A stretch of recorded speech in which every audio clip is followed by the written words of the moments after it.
merci d'être venus très nombreux ce soir. Depuis un an, la Fondation, vous allez le voir, a changé de braquet. Et ce qu'on va voir ce soir, finalement, c'est les résultats d'un an de travail intensif, et en particulier autour de l'équipe constituée par Clara. La dernière grande nouveauté au sein de la Fondation, enfin nouveauté qui est la recherche dure depuis maintenant un an, c'est Astap. Donc là je vais laisser Clara vous dévoiler Astap. Ce projet, en gros, c'est une application smartphone disponible hors ligne qui aide les techniciens de laboratoire à interpréter des tests de résistance sur les bactéries.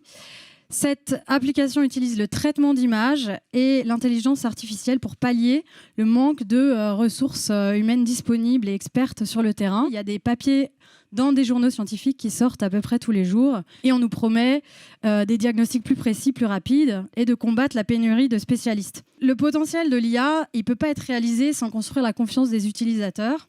Et pour ça, il faut être en mesure d'aborder toutes les facettes de l'IA. Ses succès, ses promesses, mais aussi les limites, les biais, les inconnus qui subsistent. Parce que si l'IA est une technologie assez puissante, qui en termes d'accès, je le pense, représente une réelle opportunité pour MSF, comme toute innovation, elle arrive avec de nombreuses questions. Et il est essentiel d'établir un encadrement des pratiques. C'est vraiment un super timing pour MSF de s'emparer du sujet et d'arriver, avant que tout soit figé, pour imposer un peu notre version des bonnes pratiques, une version qui soit inclusive, une version qui prenne compte aussi et qui lutte contre la sous-représentativité des populations avec lesquelles on travaille, afin que ces avancées se fassent dans le respect de certaines considérations éthiques, réglementaires, le respect des populations et la bonne compréhension de nos homologues des pays et des contextes dans lesquels on travaille.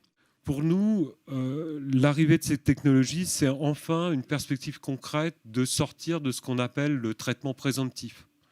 Le traitement par préjugés, par raisonnement probabiliste, et ancrer nos pratiques dans la vérification sur chaque cas de la justesse des diagnostics. À chaque fois que dans un arbre décisionnel, il y a des seuils comme ça, des coefficients qui sont mis, il faut aller les explorer, les discuter de manière contradictoire pour que la technologie ne serve pas à masquer un arbitraire et la reproduction d'inégalités sociales déjà très sévères. L'intelligence artificielle sert à... Souvent, on pense à la prédiction. Et en fait, c'est vrai qu'elle sert aussi à analyser et à comprendre. Et comprendre les mécanismes, c'est fondamental et ça sert énormément en médecine. Le biais algorithmique, c'est un vrai challenge en médecine. On a tous des biais cognitifs. Et nos biais cognitifs, en fait, ça a été démontré, on a tendance à les transmettre aux choses qu'on produit. Ça peut être un texte, un dessin, un livre, un algorithme. Même tangible, ça peut être quelque chose de tangible. Ce biais cognitif va se transformer en biais algorithmique. Par exemple, les premiers algos de reconnaissance faciale ne reconnaissaient pas les peaux noires parce que ça venait d'un biais cognitif de la part des concepteurs qui était principalement ou uniquement blanc. En médecine, on doit maîtriser, l'OMS nous fait un petit check-up régulier, 55 000 diagnostics différents. Et c'est un chiffre qui a quadruplé en 50 ans. Donc c'est énorme, que ce soit dans les pays tropicaux ou ailleurs. La limite maintenant, c'est pas l'accès au matériel, mais bien l'interprétation des images. En fait, le problème maintenant qu'on a résolu, le problème du hardware, du matériel, il faut pouvoir l'interpréter sur une image d'échographie. Et ça, même chez les experts, c'est compliqué. C'est-à-dire que chez les experts, il y a 30% d'erreurs. Moi, ce que je voudrais voir arriver, c'est un outil qui fonctionne en temps réel et qui soit disponible partout et sur le terrain, bien sûr, en particulier. Pour ça, qui sont ceux qui sont vraiment très bons sur l'image? C'est les gamers. On va reprendre des techniques du jeu vidéo pour les adapter à l'imagerie échographique et essayer d'aller encore plus loin. MSF, ça fait longtemps qu'on travaille sur la problématique de l'antibiorésistance. Aujourd'hui, on sait que c'est l'un des enjeux de santé publique majeurs.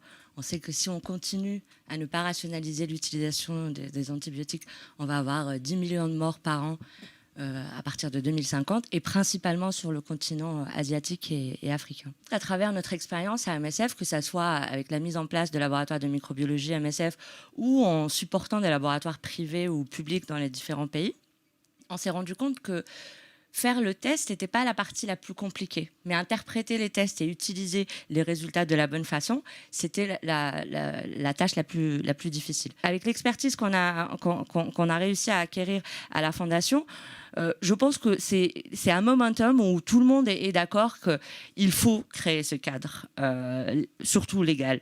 Et donc, en tant qu'MSF, on peut en temps réel participer à la création de ce cadre pour faire valoir la voix des populations qui souvent, dans des tests, arrivent en retard. En fait, la législation est déjà là et ensuite, on essaye d'adapter. Quels sont finalement les risques éthiques potentiels associés à l'IA ? Et finalement, on voit, vu de MSF, que le sujet ne se présente pas forcément de la même manière qu'on soit au nord et au sud. La notion qu'on a portée dans la loi de bioéthique et que est en train de reprendre l'OMS et la Commission européenne dans le livre blanc sur l'IA qui est sorti le 19 février, c'est un concept qui peut paraître creux, mais qui, je pense, a beaucoup de sens. C'est l'idée d'une garantie humaine de l'IA, ne pas la laisser tourner seule, y mettre de l'intelligence collective, de scientifiques, de professionnels de santé, de patients, pour développer des manières de réguler positivement l'innovation. On s'ouvre à l'innovation, on essaye de la réguler au fil de l'eau avec des outils pratiques.